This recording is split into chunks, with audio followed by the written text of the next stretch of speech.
early 1970s, the idyllic Californian seaside town of Santa Cruz would be plunged into panic. One day there would be a body part found somewhere or washing in from the ocean.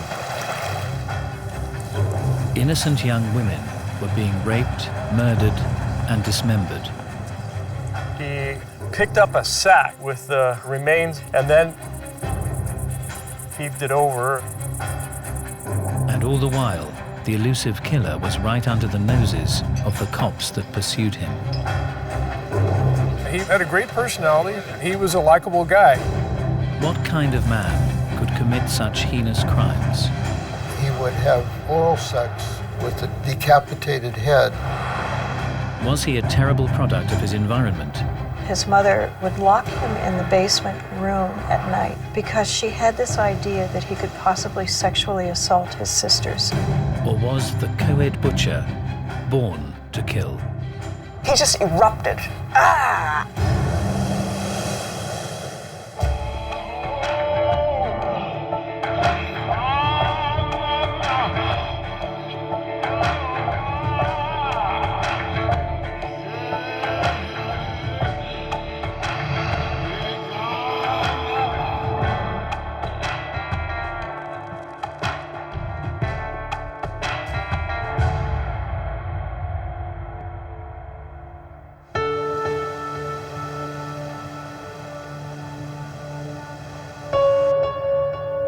Santa Cruz up through the 60s was a small beach town. It was a surf town and it was a retirement town. Then the university popped onto the scene in 1965. It was the dawn of the hippies, of the age of Aquarius. So there was a very free and easy feel to life here. A lot of the counterculture that essentially bled over from San Francisco area and came down here, a lot of the so-called the hippie types ended up forming communes here in Santa Cruz County. And that was attractive to a lot of young people, and including young girls. And people were coming from all over the country just to live that free and liberating lifestyle. But in 1972, the peace in Santa Cruz would be shattered. All of a sudden, there were bodies being washed in on the ocean. There were grisly discoveries. And the thought was from a lot of people in town, what the hell is happening to our little paradise? We were dealing with a lot of missing person reports. It became clear that somebody was killing young co-ed hitchhikers. 18-year-old Fresno college student Anita Luquesa vanishes. A severed head found in the mountain. It was just the skull. We had no body. Mary Ann Pesh, an 18-year-old co-ed and talented skier, disappears. It became a very confusing time for homicide investigators. 15-year-old ballet dancer Aiko Koo, abducted. It just seemed like a world gone crazy. Cindy Shaw, 18 years old and babysitting to earn her way through college, goes missing. I remember at the time very much wanting to get him. Get him off the streets, catch him, put him away. The media christened the mystery killer the co-ed butcher. Whenever we see somebody under the age of 18 who was hitchhiking, we would pick them up and take them to juvenile hall. And there became a big outcry of that we were violating their right to hitchhike, but in reality is that we were just trying to save their lives. And it went on. 23-year-old Rosalind Thorpe vanishes from the Santa Cruz campus. Every time we have a missing person report, we're just fearful that this was going to be another homicide victim. And 21-year-old student Alison Liu disappears forever. We had no clue as to who was doing this. They didn't know what the hell was going on. And indiscriminate murder cases are extremely hard to solve because there's no rhyme nor reason. Because the culture at the time was, there was a lot of drugs going on here and a lot of the so-called hippie movement. I suppose individually we may have thought it may have had something to do with that. In April 1973, as part of a routine firearms inquiry, Detective Michael Alufi would come face to face, not with a drug-crazed hippie, but with a short-haired, conservative young man, popular with local police. The sheriff's office that I worked for at the time received what we call a dealer's record of sale. One of our records clerks brought back to us a file card and said, you know, this guy just tried to buy a gun and his record was expunged, but I could see through the blackout that he was involved in a murder in Madera County some years ago. Affectionately known as Big Ed, the 25-year-old, 6'9", 280-pound Edmund Kemper was a regular fixture at Cops Bar, the jury room. He would come down to a local watering hole that us police officers would go to after work and hang out and talk with us. He was had a great personality. He was very friendly, very outgoing, and he was a likable guy. The discussion became, well, who's going to go take the gun away from this guy? Because when you look at his dealer's record of sale, he's 6'8.5" and 285 pounds. So he's a pretty big guy. So being the junior detective, I drew the straw. There was some apprehension involved, just due to the guy's size. Big man, big gun, and little old me. Although unfamiliar to Alufi, the gun owner was definitely not considered a suspect in the co-ed killings. Big Ed lived with his mother on a pleasant, peaceful suburban street. But the address was unclear. We parked right there, and we looked around, couldn't find much of anything. There were several places that had basically the same address, so we weren't sure which one was his. We were, I'm just guessing at this point, right around this point right here, when a car came around the curve and pulled up right there where that car is. I told Don, I said, let me go ask this guy if he knows where Kemper is. So as I approached the car, there was a gentleman in the car lying across the front seat with the door open, and he was fiddling underneath the dashboard. And I was just about to this point when I said, excuse me, I'd like to speak with you for a second. When he got out of the car, he got out of the car, and he got out of the car, and he got out of the car. And immediately I knew that this was Mr. Kemper, the man I was looking for, because he towered over me, and I'm 6 feet tall. So from here, we explained that, what we needed to do. We needed to take his weapon to make sure that he was authorized to have that legally. We came to the trunk, and he had his keys in his pocket, and he went to put the key in there. And so my partner and I instinctively, whether it be instinct or training, separated, and I came around to this side of the car on the trunk, and my partner was on the other side, and we had our hands on the guns. The only thing that was in the trunk was a bundle, like in a blanket of some sort, a towel. He started to reach in for it, and I said, no, wait a minute, let me get it. I reached in the trunk, got the bundle, and inside of that was the weapon that we were looking for. And I noticed there was nothing in the trunk, no liner in the trunk or anything. I thought that was a little strange, but we took the handgun and we left. Alufi handed the gun in at the station and thought no more about it.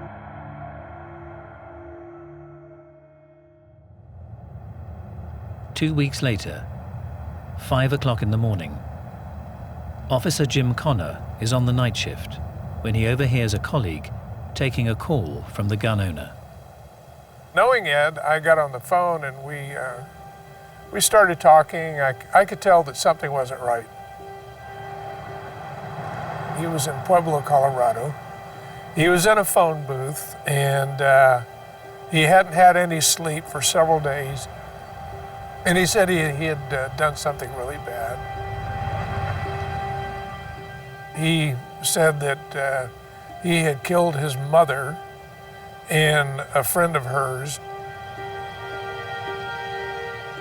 He said that they were at his house, and he asked me if I knew Mickey Alufi, and I said yes. And he says, well, my house is hard to find. Mickey knows how to find it very easily because he had been out there and had confiscated a gun. Officers contacted Detective Alufi at his home. I'm standing there getting all this information and giving all this information, and I have this tremendous feeling of all of the blood just rushing out of my body. It was just, oh my God, this is unreal. One of the deputies broke the back window, which is on the other side of the sliding glass door.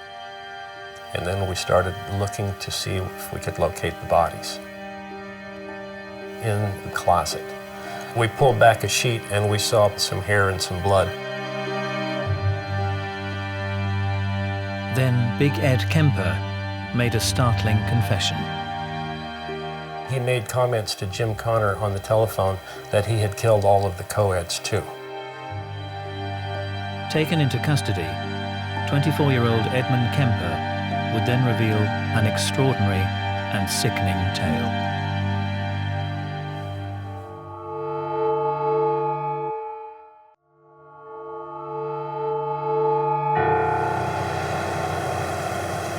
In the early 1970s, the Californian beach resort of Santa Cruz had been stunned by the mysterious disappearance of a series of young college girls and a catalogue of gruesome discoveries.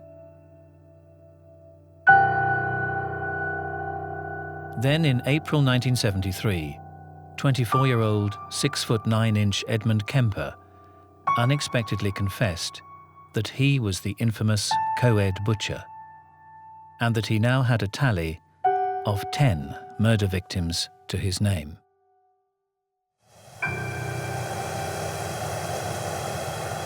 Taken into custody, he would now reveal his extraordinary story. The co-ed killer had such a fascinating life. Born in 1948, Edmund Kemper was the middle child of 3. His mother and his father were very strict disciplinarians. There was no leeway one way or the other. Growing up in Burbank, California, Kemper looked up to his father, but had difficulties with his mother, Clarnell. She was a punitive person that he resented greatly. She was harsh, aggressive, putting him down, I think, when he was younger. Call it verbally abusive, I don't know, but very, very aggressive verbally. In 1957, after years of unhappy marriage, the 9-year-old Edmund's parents divorced.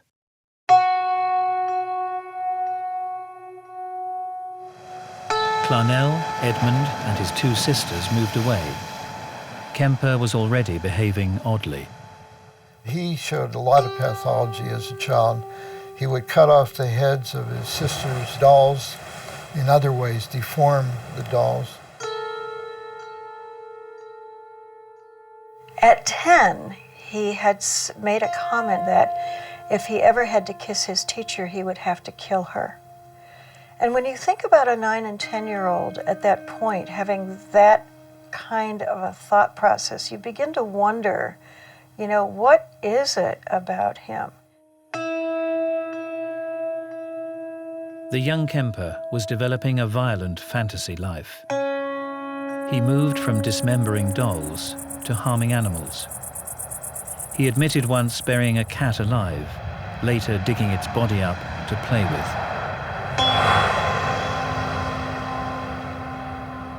There's many serial sexual murderers that have a background of killing cats, torturing cats, tormenting cats. Why cats? Because cats are a female symbol.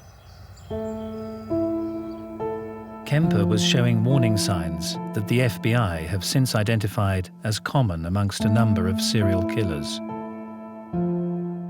Basically, you're dealing with a young male that is engaged in fantasies that are aberrant and destructive and violent before adolescent. You're looking at an individual that has a broken home, a cold and distant mother, a absent father through divorce or just abandonment. They get into animal torturing. There are patterns that are identifiable. Kemper grew taller, stronger, and stranger. His mother put him in the basement room and would lock him in at night because she had this idea that he could possibly sexually assault his sisters. He described it as having a cot and a sleeping bag and a light hanging down from the ceiling with just a bare bulb and a string. Talked about it as being a very difficult time in his life, very scary. You could hear rats running around at night, that kind of thing. As a teenager, Kemper left his mother, heading to Los Angeles to seek out the dad he idolized. He had hoped to go and live with his father, and he described to me that when he went there, he was rejected by his father.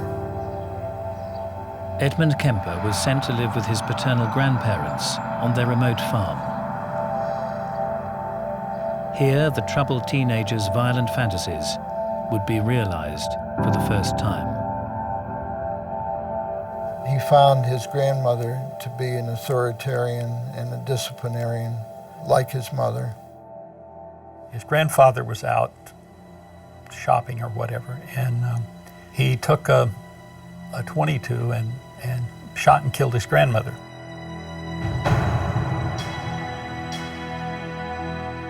When he realized his grandfather would be coming home and finding his wife dead, they were elderly, he decided he couldn't allow his grandfather to go through that trauma.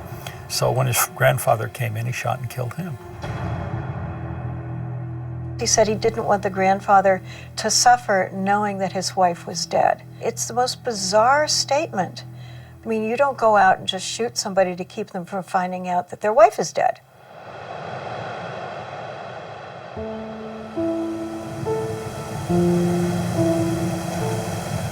Kemper was diagnosed a paranoid schizophrenic and sent to the secure Atascadero State Hospital. That was a very harmful place for him to be institutionalized.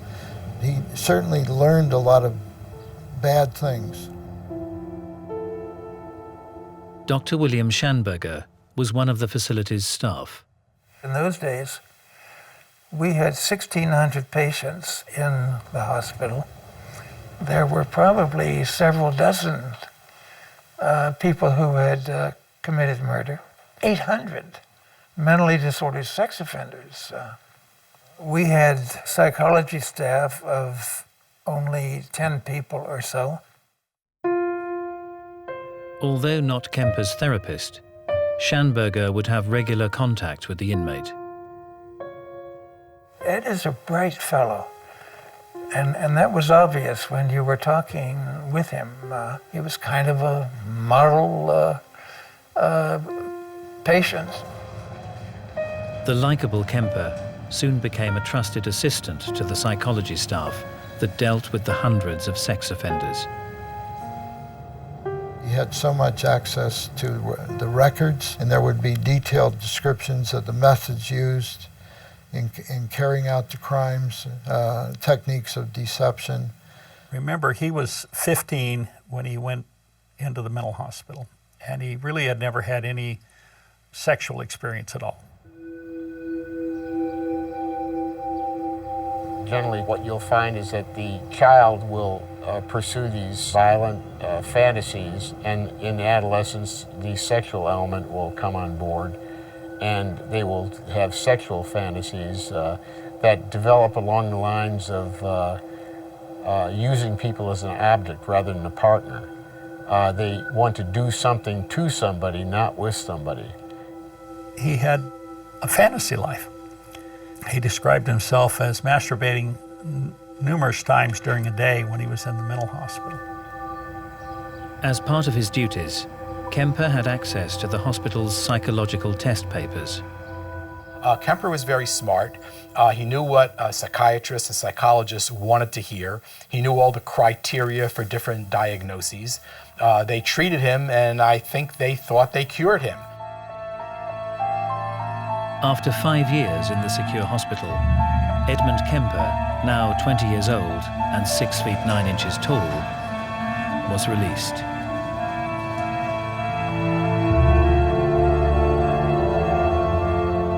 He was discharged, by the way, to the youth authority with the recommendation not for him to live with his mother. Unfortunately, the youth authority didn't follow that advice, and he wound up living with his mother. His social life, I'd say, was very inadequate as he described it. He felt particularly inadequate around women. So I think he was lonely. Here was a young man, he's 21, 22, and he probably never had a date in his life. Probably have the usual interest and needs to connect with women. What can you tell someone about yourself? That I murdered my grandparents and I was in a mental hospital for the last 5 years of my life. I can't imagine how difficult it would have had to be. That doesn't excuse anything, but it, in my mind, describes the situation.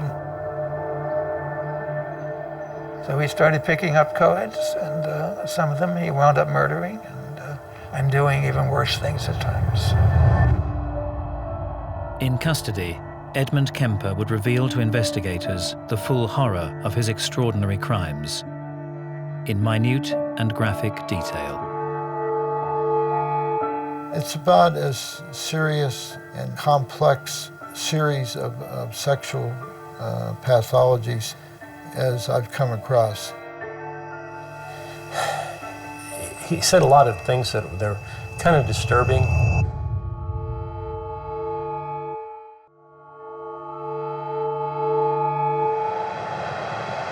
In 1973, after the disappearance and murder of half a dozen young college girls, detectives held Edmund Kemper in custody.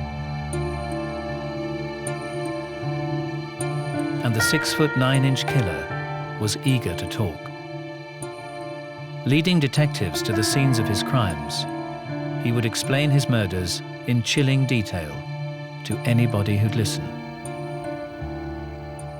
He talked and talked and talked, and just gave every bit of information you could ever dream of.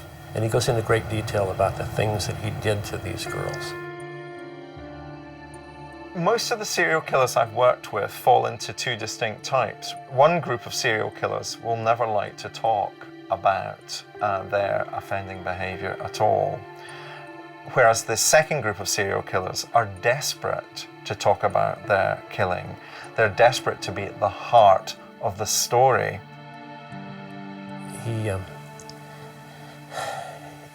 He said a lot of things that they're kind of disturbing.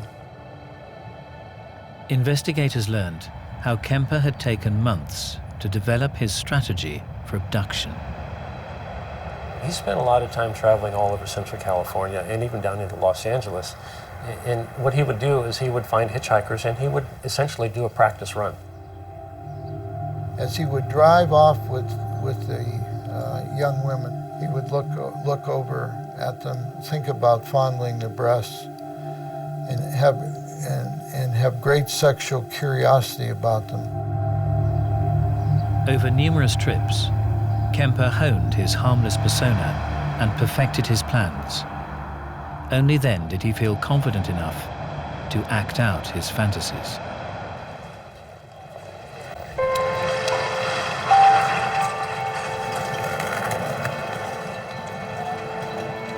On the 7th of May 1972, Edmund Kemper picked up two 18-year-old friends, Mary Ann Pesch and Anita Luchesa, near the university campus in Berkeley.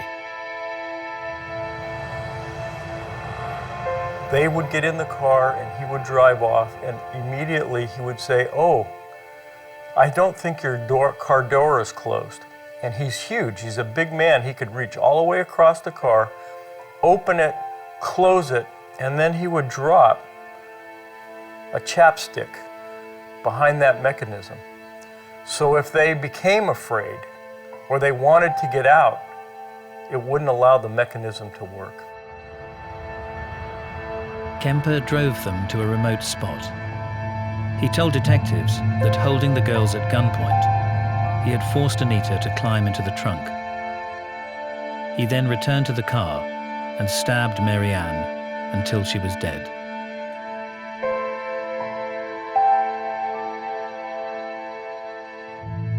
Just think about Anita Lukesha in the trunk, listening to her best friend being stabbed and hearing her screaming. I mean, you know, it's pretty heavy stuff, actually. Kemper then opened the trunk and killed Anita. He took the dead girls to an apartment he was renting. There he dismembered them before dumping their remains in the mountains. All the while, the police hunted the mysterious co-ed butcher. The seemingly harmless Edmund Kemper was sitting next to them in their favorite bar. I remember Ed being there on many occasions, especially during the time of the homicides that were going on. He would come in and have a few beers with the guys. He was a likable guy. While he was with them, he was able to think about, here I am, an ongoing murderer, and they don't know anything about it, and they fully accept me, and I'm one of the boys. He was a police groupie, actually, is the best way of describing it. Many serial sexual murderers have a fascination with police. That's part of their psychology. And they do that for a number of different reasons. To hang out with them was one, but they also sometimes can follow the investigation and see if they're talking about it at all. This is very stimulating for them. It was just talk about, you know, a girl found here, a girl found there, and body parts washed up on shore, this kind of thing. It was a conversation among the guys when we were at the jury room.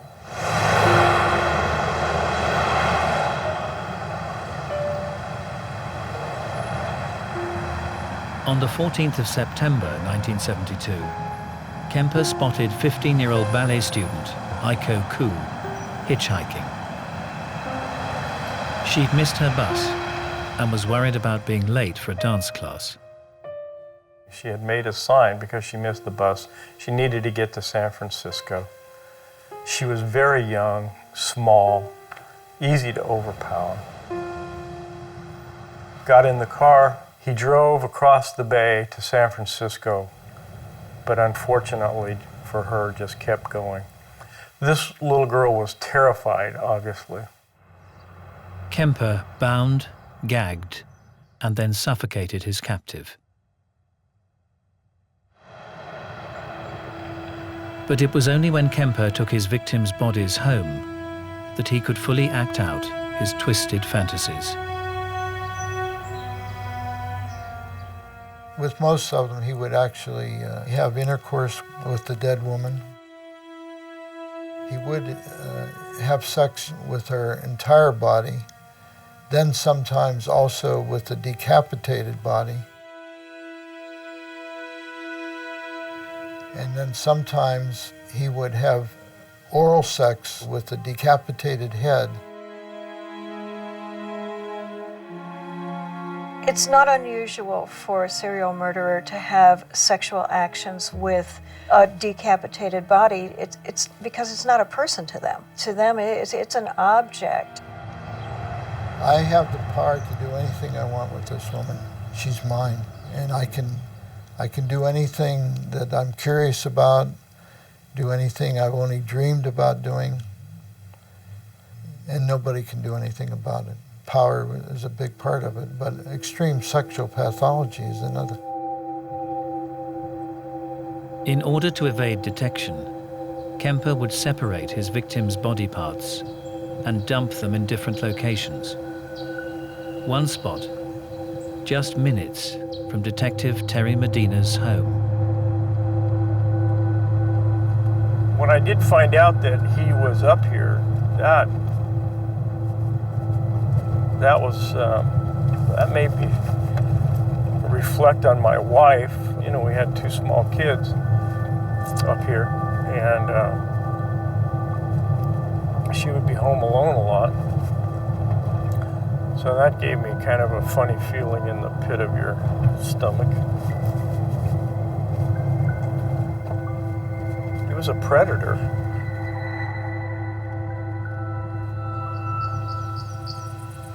Well, this is would be approximately the place that Kemper parked the car. Very remote. It was even more remote 30 years ago than it is today. There was nothing up here then. It was just in the mountains. Picked up a sack and then carried it right to the edge. And remember, there was no fence here. Heaved it over, and that was the remains of Aiko Koo. Of all of these murders, that's the one that I think affects me the most as I think about it. I mean, they're all brutal, but that one just seemed to stick with me. There's some, those of us that do murder cases, there's always some that seem to get inside you.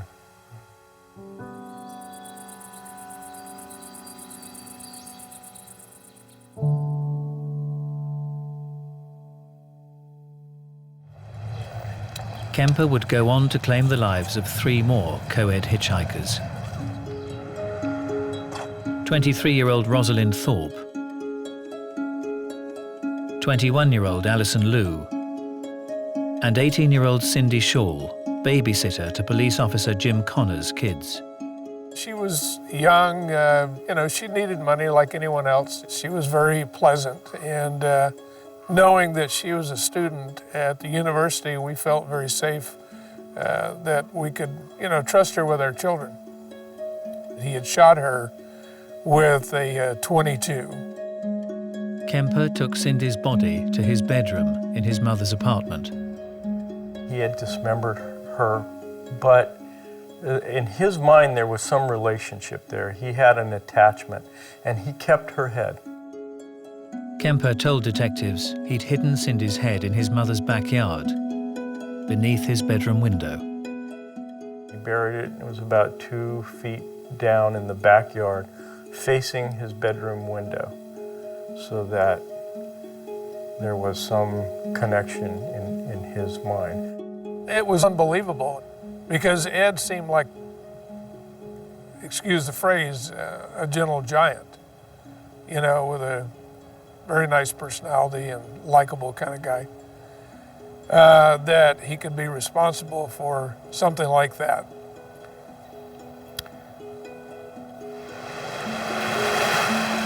In addition to the murder of his grandparents, Edmund Kemper had taken the lives of 6 young women. Next, he would commit a murder he'd dreamed of all his life.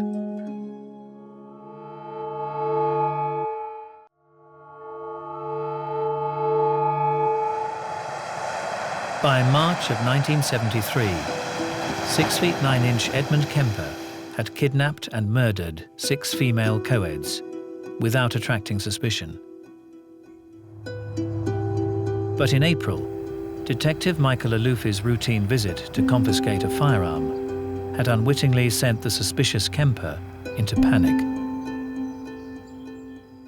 This whole process of me taking the handgun away from him, he was under the impression that I was playing cat and mouse with him. He thought we were playing a game, that we really knew he was the murderer.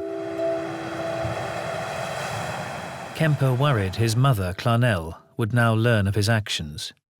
He did not want her to suffer the embarrassment of what he did.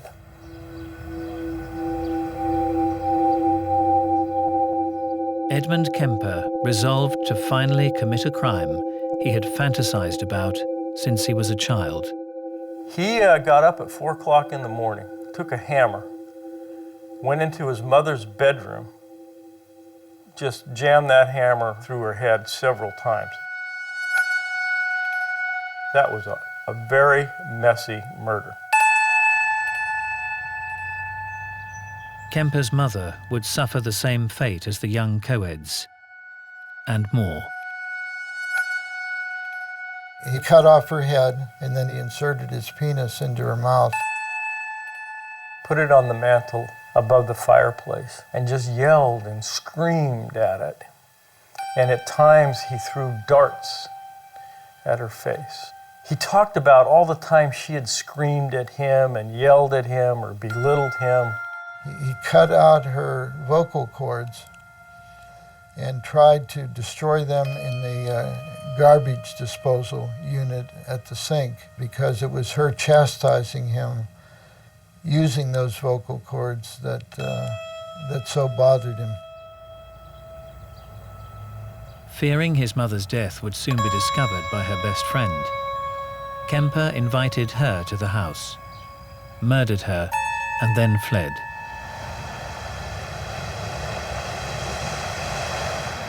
It was only after driving for 3 days without rest that he called the police and gave himself up. Detective Medina was sent to the mother's apartment to process the crime scene. When we arrived, there was nothing disturbed. It looked like somebody had just left on vacation. We flipped over the mattress, and of course it was soaked with blood. And there was a note there. He left a note that said, "Sorry, gents, for the mess, but really had no time." That's the first time in my career, and I've been in this business 43 years, that, the suspect left the cops a note. The bodies of Kemper's mother and her best friend had been carefully hidden in 2 closets.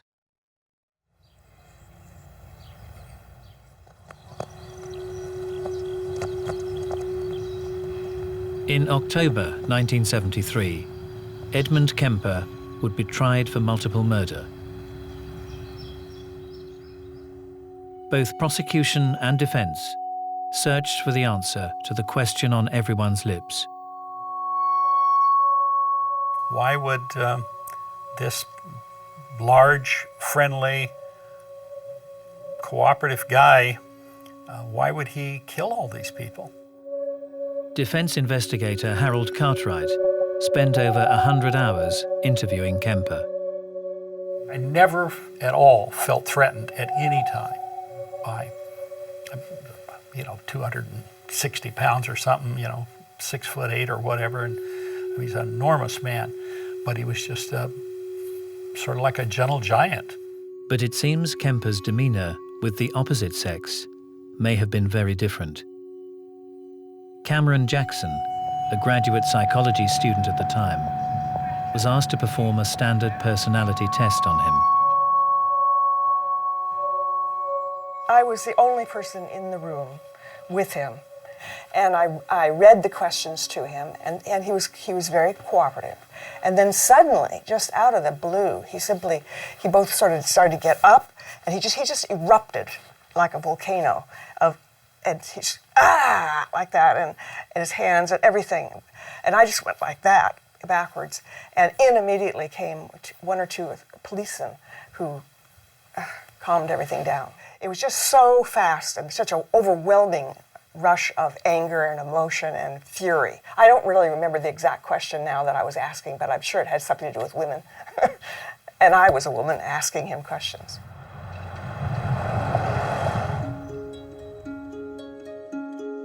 In the courtroom, Kemper's taped confessions were played aloud. I recall that sitting in the trial, listening to the taped confession of Kemper and looking around and seeing the face on the parents of the murdered girls, just the shock and the agony and what they had gone through. In the coverage of these terrible crimes, I think the most neglected aspect are the victims. There's a brief mention of their names usually. These were all young college girls. They were working towards a career. They might have chosen to have a family. All of that is lost when a murderer comes along and takes them away. What a tragedy. In those families where a young woman was murdered and taken away, the tragedy of that is as much alive today as it was back in 1972. On the 8th of November, Edmund Kemper was found guilty of 8 counts of first-degree murder and sentenced to life imprisonment.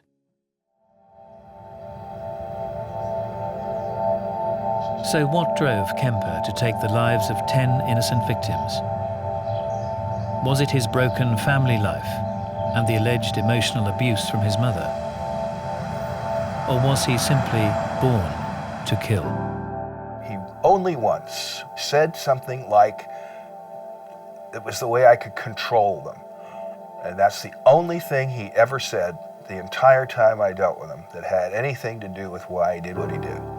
Ed Kemper is the classic sociopath. He feels no guilt. It's all about him, no compassion whatsoever. It's very difficult to say how he looked at what he was doing. Would a person who walked into a butcher have remorse about cutting up a chicken? I don't know. I doubt it. And I think that's what he looked at, an object that he could dismember. You know, you look at him and you say, okay, something happened. His wiring was crossed. He had a chemical imbalance. He had something. And then you look at him and you say, no, this is strictly environmental. You know, the way he grew up, all the life experiences that he had led him to the point that he becomes this serial mass murderer. Maybe he was killing his mother all along. Who knows? I think when we're all studying serial murderers, we want to find something to blame. It's got to be this crazy mother that he had who locked him in the cellar, but she must have felt something. You know, people who are around serial killers for a period of time will pick up some type of a feeling. They can't describe it, but they know something. There are genetic and biological factors, there are sociological factors, and there are complex psychological factors, all of which interact. And if we're going to ever reduce and prevent these things, we have to attack it on all these levels. I don't think anybody is born to kill. I think everybody is born with a series of pluses and minuses in their makeup, both physically and mentally and emotionally.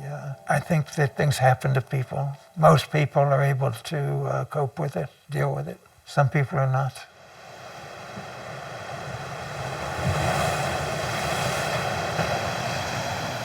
Several years after Kemper had been incarcerated, a parcel arrived at the home of psychiatrist Dr. William Schanberger, who'd been friendly with the teenage Edmund. I received in the mail this cup from Ed Kemper. It said that it took him about a year to make, and it's a very, very complex, it's like a battered cup. And on the cup is written also, I beg your pardon. And on the bottom, I never promised you a rose garden. Meaning to be, I think, a very serious apology. I think there is a side of him that would have given anything to be a normal person. I could see that in him. I could see it while he was testifying. There's a part of Ed Kemper that is as horrified and as disgusted with what he did as the rest of us are. I'm sure that there's no part of him that is happy with what he wound up doing.